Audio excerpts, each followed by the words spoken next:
This is John Dougan for the Com 101 speech class, and this is the persuasive speech. Imagine America with new automobile production plants producing advanced high-efficiency vehicles, creating jobs for American workers. Imagine American farmers growing ethanol fuel to run our cars, and American citizens living in communities designed around modern transit systems. Imagine Americans driving cars that get 500 miles per gallon of gasoline. Americans love their cars, and at 500 miles per gallon, they can keep them. Now imagine America free from the burden of protecting its stake in Middle East oil, allowing the United States to reduce its military footprint in the region and its exposure to terrorism. 50 years ago, President Roosevelt could not have foreseen the dangerous situation in which we now find ourselves as a result of his promise to a Saudi king.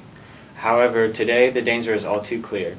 Fortunately, the United States can now foresee a way out of the oil trap that will revitalize the economy and liberate our foreign policy.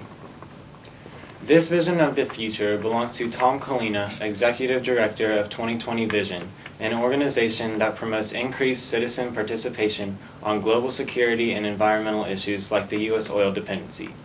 Unless Americans want to continue to face the harmful effects of the U.S. oil dependence, something must be done to solve this problem. The fact of the matter is, the United States needs to decrease its dependency on foreign oil. The United States currently leads the way in the consumption of world oil, consuming over 19 million barrels of oil every day. Much of the oil produced in the United States comes from Texas, California, Alaska, or Louisiana.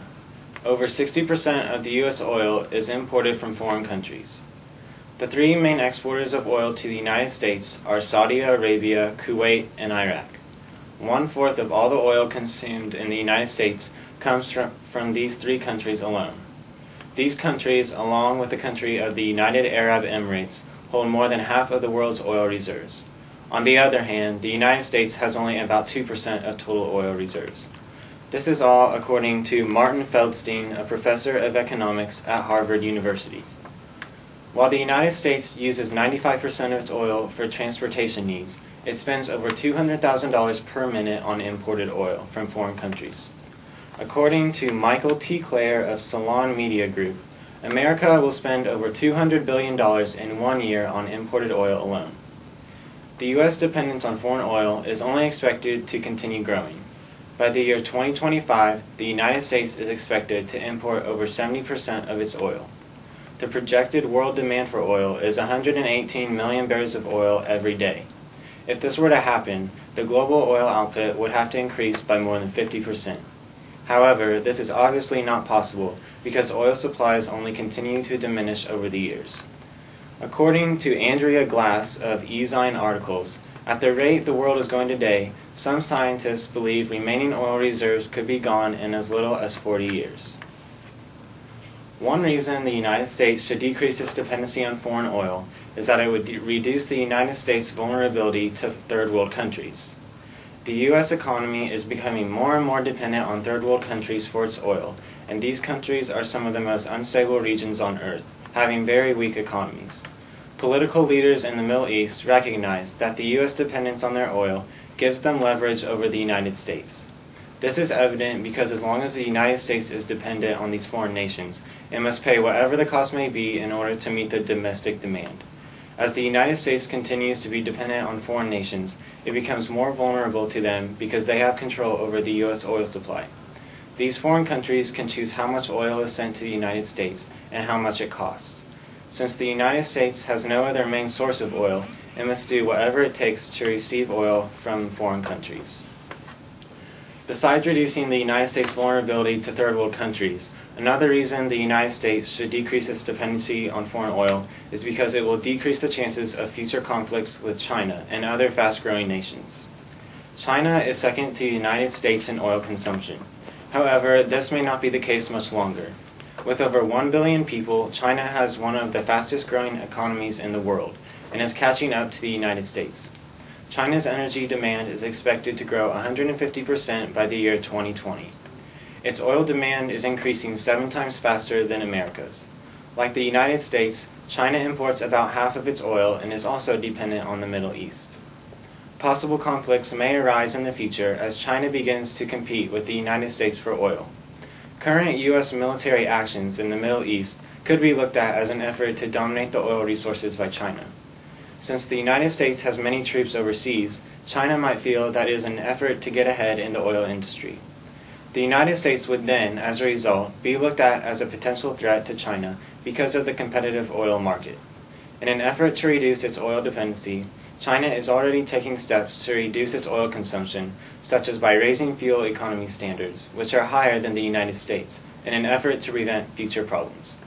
Unfortunately, the United States has not been as quick to follow in their footsteps.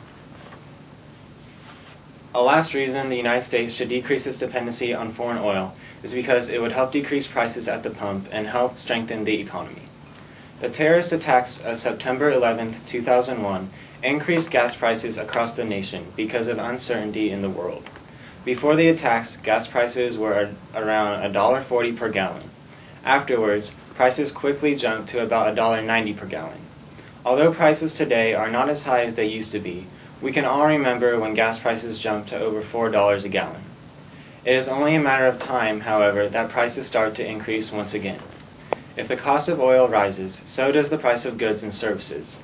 Since the cost of transporting goods goes up because of higher gas prices, the price of that item also goes up. This creates a weaker job market.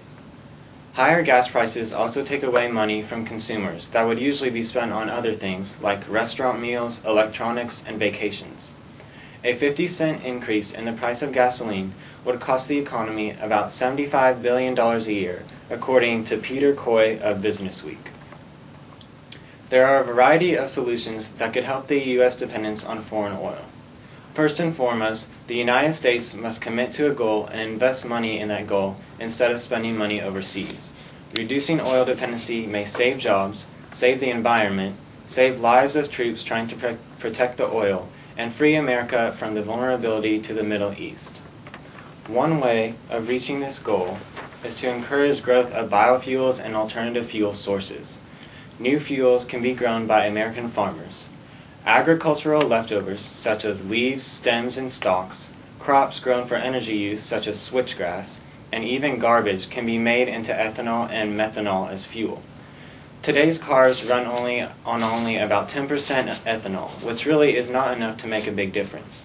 The United States needs to develop flexible fuel vehicles that can run on 85% ethanol and only 15% gasoline. If hybrids were made to use blends of ethanol, gasoline, and electricity, they could get about 500 miles per gallon of gasoline. In order for this to happen, automakers would have to retool their factories in order to produce advanced technology vehicles, and in turn, consumers would have to buy them. Another promising alternative is hydrogen fuel cell technology. Fuel cells produce electricity that can be used as a clean alternative to gasoline. Vehicles that use this technology are the cleanest ever because they emit water vapor into the atmosphere. They do not pollute at all. They can also use domestic hydrogen, which reduces the United States' dependency on foreign oil. Hydrogen can easily be made into a renewable resource, so it would be readily available. CO2 emissions would also be reduced, which would help to slow global warming and the emission of greenhouse gases. Honda has recently created a fuel cell vehicle that is ready for residential use. The first one was released in 2008. Honda plans to release about 200 of these cars over the first 3 years of its fuel cell program. A limited number of these are only available to Southern Californians because of the fact that it is not possible to stop off at your local gas station to refuel. The Honda FCX Clarity can go about 270 miles before refueling. It is twice as efficient as a hybrid and 3 times as efficient as a conventional gasoline vehicle. In the future, Honda hopes fuel cell technology will be used not only to power America's cars, but also to heat and power our homes. The United States undoubtedly needs to decrease its dependency on foreign oil. If it continues to ignore this problem, unforeseen consequences could occur. The United States must realize that it cannot keep kicking this problem to the curb and hope that nothing bad will happen. Decreasing the U.S. dependency on foreign oil seems like a logical thing to do now, since somewhere in the future it will have to be done. Instead of being reactive, the United States should be proactive against this problem starting today.